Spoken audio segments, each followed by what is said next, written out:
I mean, it's fantastic. I'm totally elated, still am. It's great to hear. It provides such a big wave of relief, you know.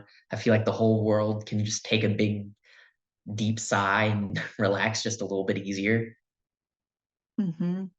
And as a parent, I'm just completely relieved. I kind of felt like I felt positive about getting a favorable ruling, but it's just tremendous relief. I mean, Sabrina's about to turn 18, and but we have so many friends, and there's people in Arkansas that are younger than her that this would have really affected in awful ways if this were to continue on and be able to go into law.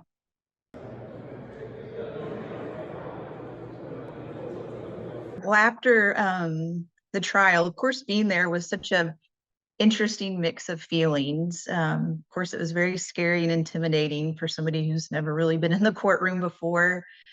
But just being all together, surrounded by the team of people that we had and the amazing attorneys and trans people and the other families, it felt very empowering.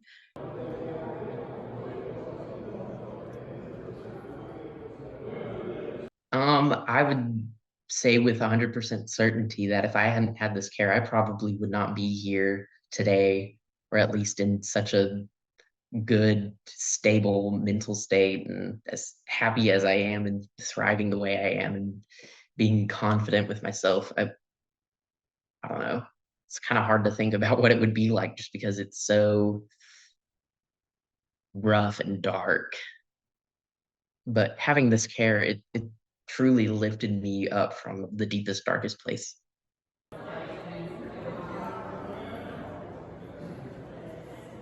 I hope it shows to a lot of people that, you know, the laws they're passing are rooted solely in agenda.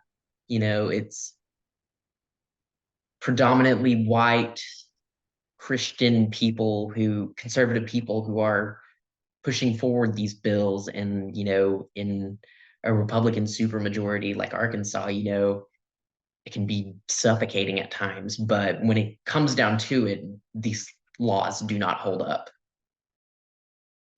But for me, he made it very clear that transgender healthcare is not experimental, that Act 626, sponsored by Robin Lundstrom, is unconstitutional and discriminatory.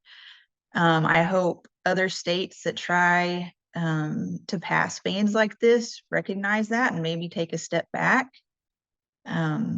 His ruling is pretty clear, and I can't wait to read the whole thing. Um, and he also talked about how all of the medical and experts the state put on were unqualified.